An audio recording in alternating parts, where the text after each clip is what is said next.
Assalamu alaikum wa rahmatullahi wa barakatuh.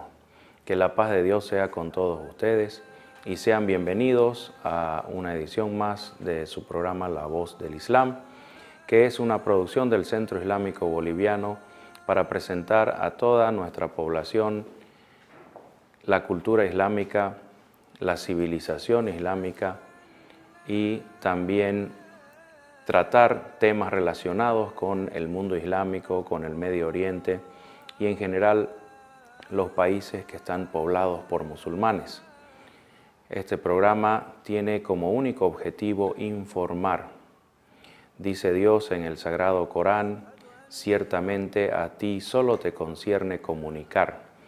Y en cumplimiento de este mandato de Dios, nosotros establecemos esta serie de programas que tienen el único objetivo de comunicar, de presentar de la manera más clara posible y lo más cercano a la verdad posible todo lo relacionado con el Islam, la cultura islámica, la civilización islámica para la teleaudiencia cruceña y la teleaudiencia boliviana también. El Centro Islámico Boliviano es la primera institución islámica que se establece en Bolivia hace alrededor de 30 años y también es la primera que establece un templo musulmán, una mezquita, aquí en nuestra ciudad de Santa Cruz de la Sierra, hace aproximadamente 25 años. A partir de ese momento vemos cómo el Centro Islámico Boliviano se dedica a difundir, a comunicar entre la gente lo que es el Islam y que la gente pueda elaborar un concepto y que la gente pueda juzgar por sí mismo, libre de toda distorsión, libre de todo engaño o distracción generada por tal vez personas que son hostiles al Islam, personas que tienen algún interés en combatir a los musulmanes, aunque sea mediáticamente. El programa de hoy es parte de una serie de programas que estamos haciendo con el tema del Islam y la Sharia, porque tal vez el entendimiento de lo que es el Islam y lo que es la Sharia islámica le puede presentar al televidente cuál es la realidad misma del mensaje islámico. Inicialmente tenemos tres conceptos que debemos tener bien claro. El primero de ellos es imán, es decir, fe. El segundo concepto es Islam, es decir, entrega y sometimiento voluntario a Dios.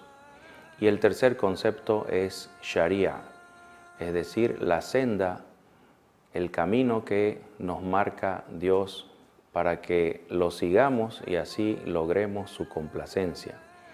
Como verán, son tres conceptos muy diferentes y que muchas veces las personas los confundimos. Pensamos que fe es lo mismo que entrega a Dios y pensamos que la legislación emanada de la revelación de Dios es lo mismo que la fe también.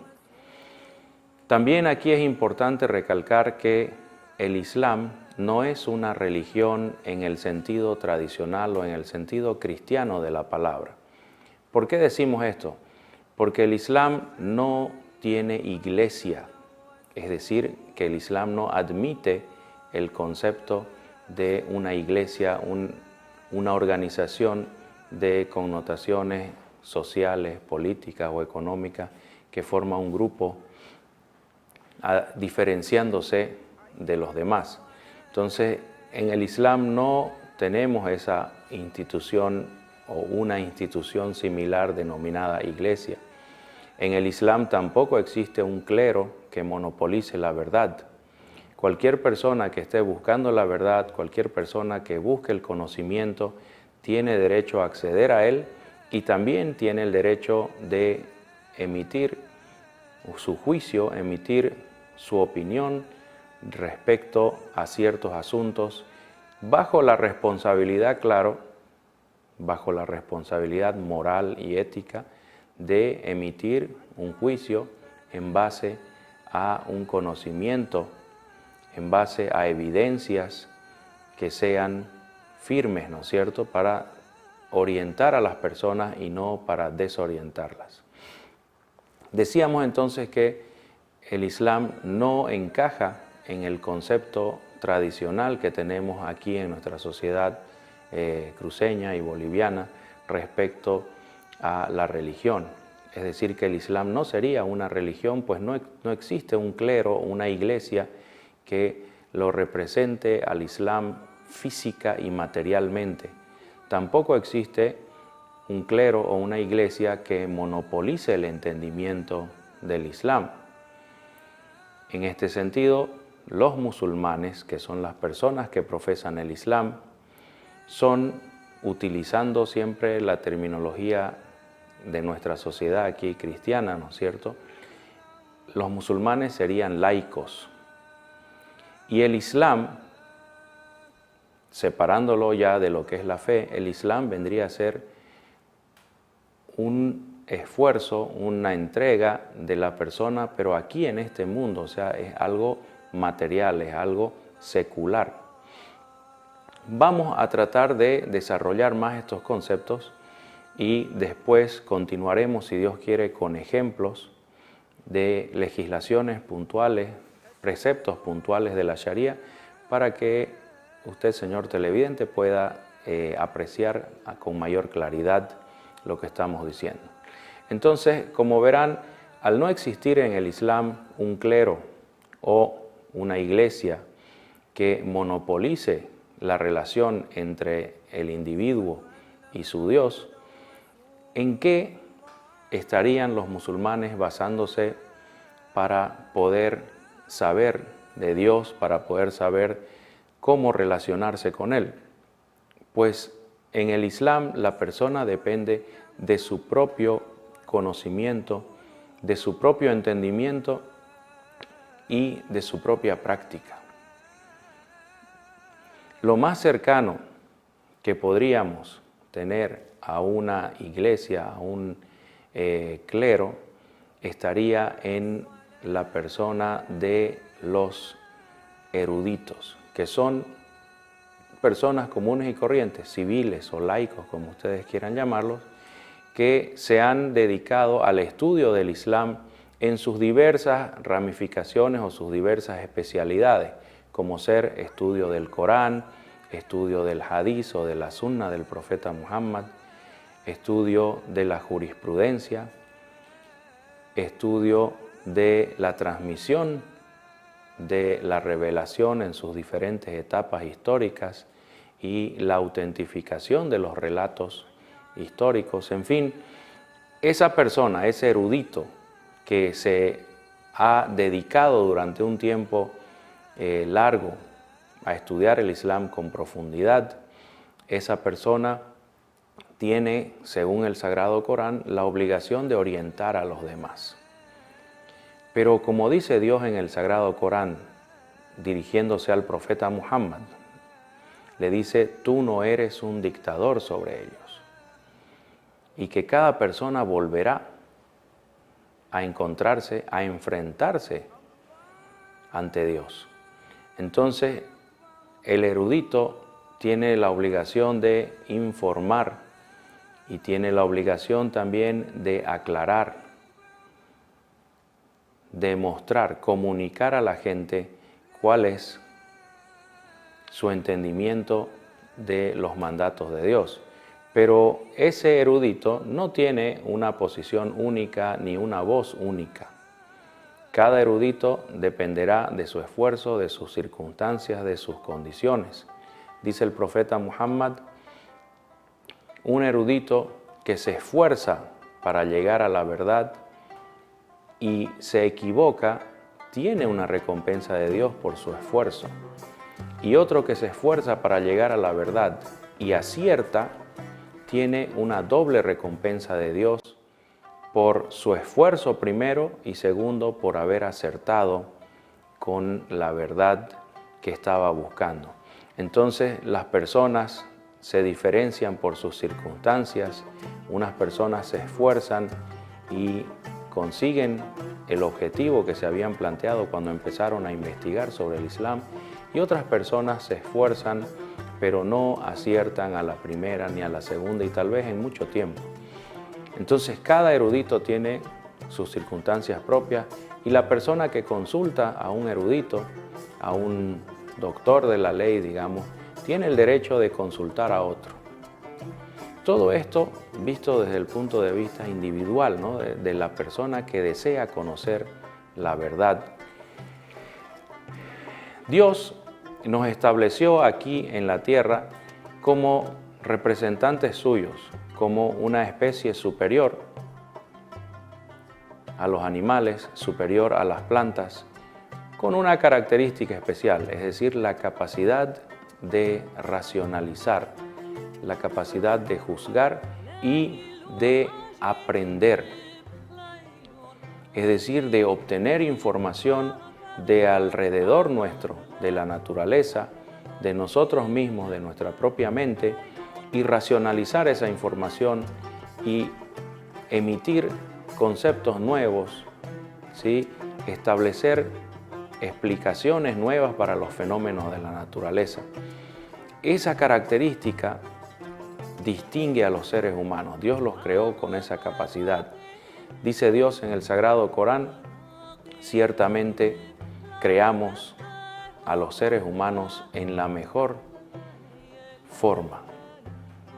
Es decir, de entre todas las especies que hay en la tierra, los seres humanos tenemos la mejor de las creaciones, es decir, somos la especie superior en este planeta. No significa que todos vayan a ser superiores, pero por lo menos la especie humana está en capacidad de vivir en un plano más complejo y superior al de los animales y las plantas, hasta donde sabemos. Los primeros seres humanos creados por Dios, se nos relata en la revelación, son Adán y Eva, como los llamamos en español. En árabe se los llama Adam y Hawa. Adam es una palabra árabe que significa tierra rojiza. Algunos también la interpretan como la greda, ¿no? La arcilla rojiza que tiene mucha presencia de hierro. Y ese es el componente principal de Adán: tierra y agua, barro en otras palabras. A partir de estas sustancias que están presentes en la tierra y en el agua, surge el cuerpo humano. Y después nos dice Dios en el Sagrado Corán que insufla Él de su espíritu dentro de esta criatura de barro. Y eso es lo que nos dota a nosotros los seres humanos de esta característica especial que ya les había mencionado. Entonces, cada una de las personas está en capacidad de racionalizar y está en capacidad de aprender. Por lo tanto, no podemos imponer la opinión de unos sobre la de otros, excepto que se compruebe que la opinión de uno está basada en evidencias científicas obtenidas con un método científico. Recién en ese momento podemos decir fulano tiene la razón o fulano está más cerca de la verdad. Por lo tanto, la persona no tiene una sola forma o una sola fuente para consultar. La persona debe investigar, debe consultar en varias fuentes, debe comparar, y recién después de un tiempo podrá elaborar un juicio. Así es como funciona la razón humana, ¿no es cierto? Reunimos información de la naturaleza y también información de nuestro interior, es decir, nuestros recuerdos, nuestras experiencias anteriores, la educación que hemos recibido de nuestros padres y de las instituciones educativas, y obtenemos hombres, estos humanos, tocados por la revelación. y que comparten ese conocimiento con los demás. Entonces, el Islam no es algo nuevo, algo que se lo hayan inventado, como les digo, en Arabia. Es algo que siempre existió entre nosotros. Son personas que tienen claridad de visión, que se ubican respecto a lo que creen, a su fe, y les dicen a los demás que se entreguen a la voluntad de Dios. Y el Islam debe ser voluntario, no puede ser por la fuerza. A través de las armas, a través de la violencia, no se consigue gente creyente, lo que se consigue es gente hipócrita. Porque aquella persona a la que se le obliga, ya sea de chico o de grande, se le obliga a aceptar algo por la fuerza, por la violencia, esa persona no va a ser un creyente. Esa persona va a ser alguien reprimido, ¿no es cierto? Alguien al cual se le obligó a ser hipócrita. Si yo veo una pared que es blanca, por más que me peguen, por más que me amenacen y me torturen, esa pared siempre va a ser blanca. Y eso lo voy a saber yo por dentro, y aunque diga lo contrario, ¿no es cierto?, mi creencia interior, basada en los hechos que yo estoy conociendo, no va a cambiar. Entonces, el Islam no es la fe. El Islam es lo que hacemos nosotros en base a nuestra fe. Y nosotros decidimos, ¿nos entregamos a Dios o no nos entregamos? Porque en la práctica, Dios no es lo único que se adora aquí en la tierra. Aquí en la tierra hay gente que adora al dinero, hay gente que adora al poder, a la política, al sexo, a los juegos de consola, hay gente que adora a la comida, en fin, al deporte. Hay muchos adorados aquí en la tierra. Dios sería el único que merece ser adorado, al ser el creador. Pero eso nosotros lo decidimos en el libre albedrío que Dios nos ha dotado. Dios nos ha agraciado con esa posibilidad de elegir. Entonces, el que elige el Islam lo debe hacer de forma voluntaria, no por la fuerza ni por la violencia. Y eso es lo que nos enseña el Corán. En el capítulo 2 del Sagrado Corán, la sura de la vaca, encontramos que dice claramente: La ikraha fid din, qad tabayyana ar-rushdu min al-ghayy. Dice esto en español, significa: no hay imposición respecto a la práctica religiosa. La verdad está claramente diferenciada del error. Pero fíjense, dice, la verdad está claramente diferenciada del error. Si nosotros tenemos fe, pero no sabemos qué vamos a hacer con esa fe, no sabemos cómo nos vamos a comportar a partir de ese momento en que decidimos actuar de acuerdo a nuestra fe. Porque esa es la realidad, ¿no? Hay personas que saben de Dios, saben que tienen que someterse a la voluntad de Dios, pero lo que ven en su frente es una serie de iglesias y cultos y religiones e ideologías marxistas, liberales, hedonistas, en fin, toda una serie de distintas creencias que compiten entre sí y andan discutiendo todo el tiempo, y nosotros no sabemos qué vamos a hacer.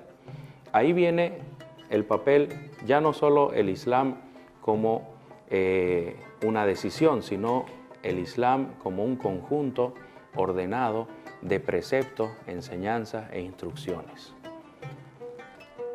El Sagrado Corán nos presenta la fe por un lado, pero también nos presenta el Islam. ¿Qué vamos a hacer con la fe? Y nos dice los pilares del Islam. Aquí cito palabras textuales del profeta Muhammad. El Islam se levanta sobre 5 pilares: el testimonio de fe, el rezo diario, el ayuno de Ramadán, la limosna a los necesitados y el peregrinaje a la Casa Santa. Y el tope de todo, dice el profeta Muhammad, es al jihad fi sabilillah, que esto significa el esfuerzo que hace la persona por complacer a Dios. Jihad es esfuerzo, no es guerra, ni santa, ni violencia, porque el Sagrado Corán nos muestra claramente que ninguna guerra es santa y que más bien la guerra es un mal. Pero bueno, entonces la necesidad de la persona creyente es de orientación. Todos nosotros necesitamos orientación, y el mensaje del Sagrado Corán nos lleva a la fe, pero también nos lleva a lo que viene después de la fe. ¿Qué es lo que vamos a hacer? Porque una persona solo con la fe no sabe encontrar su camino, necesita alguien que lo oriente aquí en esta vida, no para la otra. La fe, si Dios quiere, nos va a traer la salvación, si Dios lo permite. Pero ¿qué vamos a hacer aquí mientras tanto? ¿No es cierto? Hay personas que tienen fe en Dios y andan clavándose clavos, digamos. Otras personas tienen fe en Dios y se tiran de un edificio o se chicotean, caminan sobre brasas. Otros utilizan esa fe para otras cosas. Entonces, ¿cuál es la orientación divina? Eso es lo que los musulmanes llamamos el Islam. El Islam, esa entrega de Dios, esa aceptación de la orientación divina de cuál va a ser la práctica. Y está basada en 5 pilares que ya mencionamos: testimonio, rezo, ayuno, limosna y peregrinaje. Y todo lo demás que sucede en nuestra vida debe ser un esfuerzo de nuestra parte, un yihad, un esfuerzo de nuestra parte para complacer a Dios. Y ahí es donde entra la Sharia. La Sharia son una serie de disposiciones, una serie de estudios que han hecho las personas que estudian el Islam y estudian la revelación, orientándonos a nosotros de cómo debe canalizarse ese esfuerzo. Nos indican qué es lo que debemos hacer obligatoriamente, nos indican qué es lo que debemos hacer solo como recomendación, otros nos indican lo que es lícito, lo que es detestable y finalmente lo que está prohibido. Entonces fíjense, fe, Islam, Sharia. El uno lleva al otro. La Sharia es consecuencia de nuestra decisión de entregarnos voluntariamente a Dios. Y el Islam es eso. El Islam es consecuencia de la fe. Por eso es que la Sharia islámica es una necesidad para los creyentes. Así como fue la Sharia de Moisés, que se encuentra registrada en el Torá. Y así también hubo otras Sharías, otras leyes de Dios en el pasado anterior a Moisés. La humanidad tiene cientos de miles de años aquí en la tierra. No somos una especie nueva exactamente. Llevamos mucho tiempo aquí en la tierra y ya Dios mandó muchos profetas y mensajeros anteriores a Moisés, anteriores a Abraham. Entonces, la Sharia del profeta Muhammad es la última que nos ha llegado, abroga a las anteriores, ¿sí? Pero a la vez las confirma y revive sus enseñanzas. La Sharia de Moisés, la ley de Moisés, entró en un punto muerto poco antes del nacimiento del profeta Muhammad. Ya no se sabía qué era verdad, qué era mentira. No existen originales del Antiguo Testamento. Todos son traducciones y copias, miles de meses y cientos de años posteriores a Moisés. Incluso el Evangelio de Jesús, que vino con la revelación de Dios para aclararnos a nosotros lo que decía Moisés y para confirmar lo que decía Moisés, incluso el Evangelio de Jesús se perdió. Ya nadie nos puede decir cuál es el Evangelio original. Tenemos varias copias distintas traducidas al griego y nadie nos puede indicar quién tradujo eso y de dónde lo tomó. Entonces, eso genera una confusión y Dios sabe que los seres humanos estaban confundidos. Por eso envía un mensajero más, envía una revelación más y envía una Sharia más. Reconociendo esta capacidad es que Dios establece como única fuente para acceder a la divinidad, es decir, para saber sobre la divinidad, sobre Dios, como única fuente para saber qué es lo que Dios desea de nosotros, la investigación científica. Un erudito es una persona que ha dedicado años de su vida a investigar científicamente lo que nosotros llamamos revelación, las implicaciones de la revelación, el significado de la revelación y las circunstancias que la rodean. Ese es el concepto que tenemos los musulmanes de un erudito. Y los eruditos no pueden ser expertos en todo, no son todólogos como conocemos ahora. Un erudito es una persona que tiene una especialidad a la cual él ha dedicado más tiempo y lo ha hecho de manera científica, como les digo. Los eruditos no dependen de sueños, no dependen de iluminaciones ni apariciones milagrosas. Los eruditos no se van a dormir y al día siguiente recibieron profecías, recibieron el don de sanación o milagro. No, un erudito es una persona que se ha esforzado materialmente, es decir, que ha pasado días y días estudiando, comparando, haciendo uso de su inteligencia. Entonces, el musulmán recurre a estas personas. Dice el Sagrado Corán, "Fas'alu ahl ad-dhikri in kuntum la ta'lamun". Si ustedes ignoran algún asunto, consulten a las personas de conocimiento en ese asunto. Entonces, cuando nosotros tenemos un problema, ya sea de ámbito médico, por ejemplo, no debemos recurrir a un sheikh, a un erudito de la ley islámica, sino que debemos consultar a un médico, ¿no es cierto? Si nosotros tenemos un problema mecánico, no vamos a ir a preguntar a una persona que estudió la Sharia islámica, vamos a preguntar a un mecánico. Así es como funciona en el Islam. Y los que estudiaron la Sharia simplemente tienen, ¿sí?, conocimiento en la Sharia. A veces las personas dicen, bueno, yo estoy enfermo, me pasa esto, ¿será que puedo ayunar? Y le preguntan a un sheikh, a un imam, ¿no es cierto?, a un encargado, por ejemplo, de una mezquita. Pero ¿quién es el que determina si una enfermedad significa un peligro o un riesgo para la vida de las personas en caso de ayunar? Decimos esto porque estamos en el mes de Ramadán, el mes del ayuno. ¿Quién determina si la enfermedad puede poner en peligro la vida humana en la circunstancia del ayuno? Eso no lo determina un imam, no lo determina un erudito de la Sharia islámica, un jurista. Eso lo tiene que determinar un médico de confianza, una persona confiable que haya estudiado las leyes de la medicina, ¿no es cierto?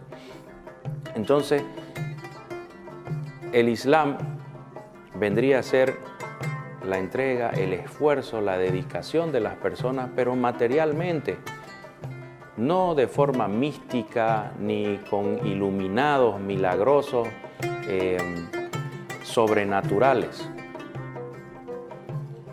Cuando la revelación de Dios viene al profeta Muhammad, es increíble cómo el profeta Muhammad tiene una reacción racional ante lo que le sucede.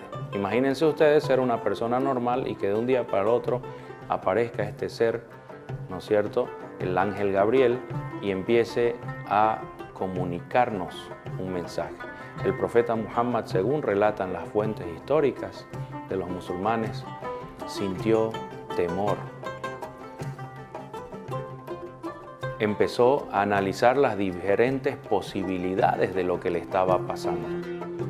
Por un momento pensó que había enloquecido o que estaba poseído por algún espíritu maligno, que era la creencia de los árabes en esa época. De ninguna manera el profeta Muhammad recibe esta iluminación y empieza a flotar sobre su alfombra y va por ahí haciendo milagros. No es así. El profeta Muhammad es un hombre que es sorprendido por esta revelación. Y la reacción de él es la reacción racional y lógica de un hombre. Siente miedo, busca explicaciones racionales y naturales a lo que le está sucediendo. Y consultó a personas que tal vez podían asesorarlo, ¿no es cierto?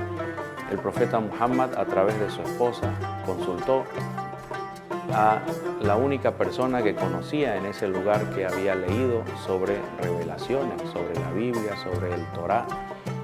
Y esta persona le dijo, evidentemente lo que te está sucediendo a ti es lo mismo que le sucedió a Jesús, lo mismo que le sucedió a Moisés y a otros más. Has recibido al Espíritu Santo, has recibido al ángel Gabriel, y si yo pudiese, voy a estar de tu lado cuando tu gente no te entienda, cuando tu gente trate de perseguirte y de expulsarte. En ese momento es que el profeta Muhammad, al escuchar las palabras de este anciano hombre que se llamaba Waraqa, es en ese momento que el profeta Muhammad empieza a asumir que está siendo el objeto de la revelación divina, está siendo alcanzado por la revelación divina. Como ustedes verán desde el principio, entonces, el temor, la duda, la búsqueda del profeta Muhammad es lo mismo que se nos recomienda a nosotros. Cuando una persona siente que la fe llega a su corazón, esa persona tiene todo el derecho de sentir temor, tiene todo el derecho de dudar, de preguntar, de expresar cuáles son sus dudas. No hay ninguna vergüenza en decir yo no estoy de acuerdo con esto o yo no creo en esto. ¿Sí? Para los musulmanes, la duda, la búsqueda lleva a la fe, a la certeza. La fe no viene de un día para el otro. Al profeta Muhammad le tomó un tiempo racionalizar, entender qué le estaba sucediendo. Y así también a sus discípulos les tomó un tiempo aceptar lo que el profeta les enseñaba. En ese sentido, es importante que entendamos, la fe es una llama, una certeza que Dios pone en nuestro corazón. Pero el Islam no es la fe, el Islam es lo que la persona decide hacer después de ser alcanzado por la fe. El Islam es el comportamiento físico, material que nosotros vamos a tener después de haber sido alcanzados por la fe. Y la Sharia vendría a ser el ordenamiento científico, el ordenamiento racional que tratan de darle los seres humanos a ese comportamiento al cual llamamos Islam. La persona que tiene fe está confundida. La fe no actúa inmediatamente mostrándonos todas las respuestas a todas las preguntas que podamos tener. ¿No es cierto? La fe es una certeza de algo, no de todo. El Islam vendría a ser nuestra reacción ante la fe, nuestra reacción aquí en esta vida, nuestro comportamiento físico y material. Mientras que la Sharia vendría a ser la orientación que Dios nos da para que esa nuestra reacción y ese nuestro comportamiento sea bien encaminado. Es la orientación real que Dios nos da en esta vida. En ese sentido, recalcamos, ¿no es cierto? Nosotros recibimos la fe de Dios, Dios la pone en nuestros corazones. Dice Dios en el Sagrado Corán, y se les mostrará la verdad una o dos veces durante sus vidas.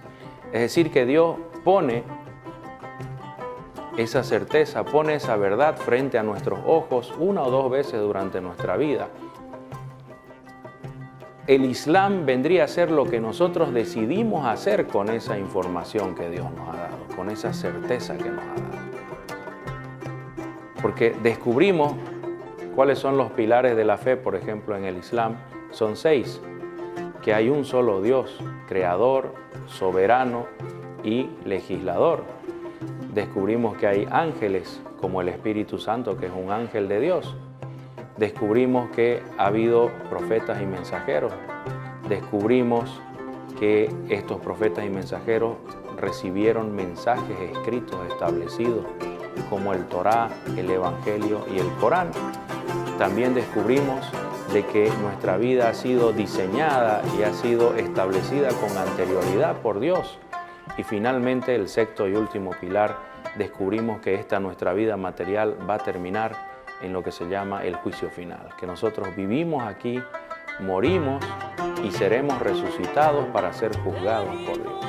Entonces, estos son los 6 pilares de la fe que los llamamos, y esta certeza nos llega en un momento de nuestras vidas, pero ese no es el Islam. ese no es el Islam. El Islam es lo que nosotros decidimos hacer después de recibir la fe, después de tener la certeza de un solo Dios, de los ángeles, de los profetas, los mensajes, el destino y el juicio final. ¿Qué es lo que vamos a hacer después? ¿Nos vamos a hacer los locos? ¿Vamos a mirar para otro lado? ¿Vamos a seguir, como dicen, con la joda? ¿Vamos a seguir viviendo la vida loca? Cada uno decide. Dios nos ha dado a nosotros el libre albedrío. Obviamente, Él sabe lo que vamos a decidir, Él sabe lo que va a suceder, Él sabe lo que sucedió. Esa es nuestra creencia sobre el destino. Pero nosotros tenemos la libertad de decidir.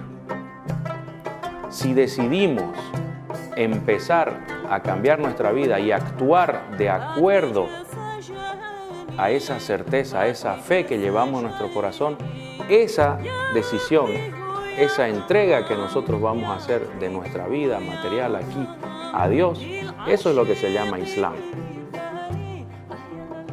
Y Dios no exige de nosotros solamente la fe, Él exige la entrega posterior a la fe, exige el Islam.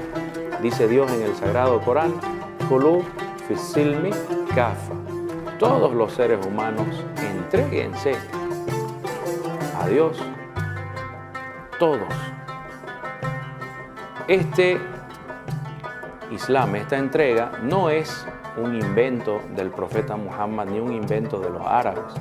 Desde que surgen los primeros seres humanos vemos personas que predican, que invitan a adorar solo a Dios, a practicar el bien, a ser bueno con nuestros familiares, con nuestros padres, a ser justos, a ser honestos, a trabajar.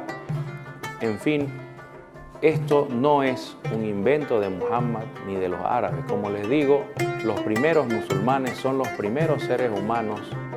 El primer profeta del Islam es Adán, porque enseñó a sus hijos a vivir de acuerdo a la fe que tenía. Y después tenemos otros profetas del Islam como Abraham, Moisés, Jesús, Juan el Bautista, en fin. Todo el tiempo, en todas las culturas del mundo, ha habido personas que dicen a sus hermanos, a sus paisanos, hay un Dios, Él nos va a juzgar. Él se ha comunicado con nosotros y nos ha expresado cuál es su voluntad. Estas personas, algunos sabemos sus nombres y de otros no sabemos sus nombres. Aquí mismo en nuestro país tenemos personajes, algunos históricos y otros tal vez se los pueda describir como mitológicos, pero la historia de hoy eran los mitos de ayer. ¿Sí? Por ejemplo, la conquista del espacio ha sido el fruto de un proceso que no empezó con la NASA ni con la Unión Soviética. Un proceso que empezó en la Edad Media, cuando los primeros seres humanos diseñaron los primeros planeadores. Abbas ibn Farnas en Bagdad, en el año 800, ya estaba diseñando aparatos para volar. Leonardo da Vinci, Otto von Lindenthal, en fin, una serie de personas de mucho tiempo atrás iniciaron el proceso que nos lleva a nosotros al espacio, a los transbordadores, a los cohetes espaciales. Lo mismo sucede con la Sharia, o sea, es un proceso que inició con la generación de discípulos del profeta Muhammad, con su entendimiento, se fue complementando y se fue enriqueciendo con las nuevas generaciones y distintas generaciones de musulmanes y nos trae al resultado que tenemos hoy. Y lo que tenemos hoy no es definitivo, constantemente hay que seguir enriqueciendo esto y también corrigiendo los errores.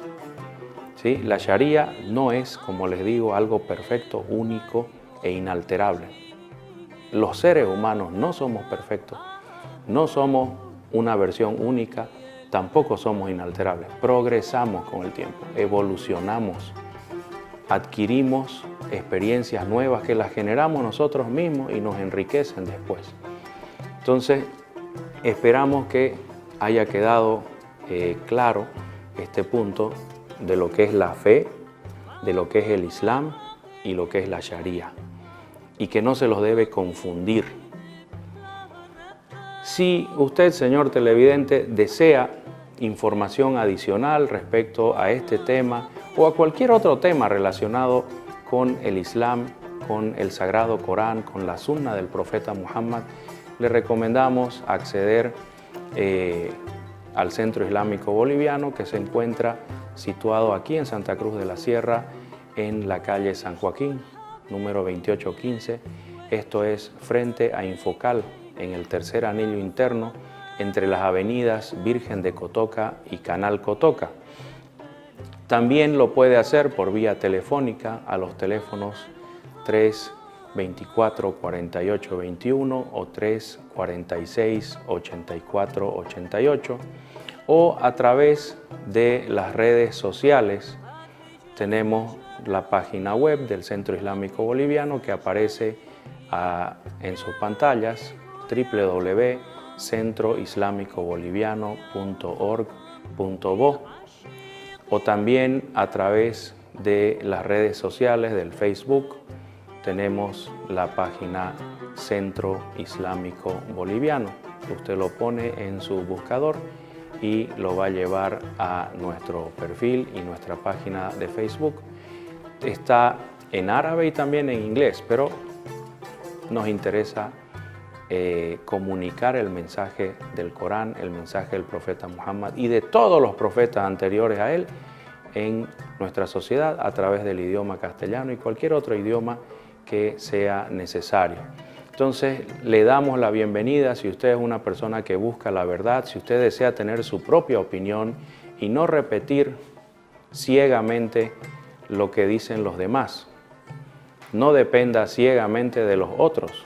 Dios le ha dado un cerebro a cada uno y tenemos la obligación de usarlo en busca de la verdad, en búsqueda de nuestro desarrollo interior y nuestro progreso personal. Muchas gracias por su atención, agradecemos su paciencia como siempre y los invitamos a nuestro próximo programa La Voz del Islam en una pronta ocasión si Dios quiere. Que la paz de Dios sea con todos ustedes. Wassalamu alaikum wa rahmatullahi wa barakatuh.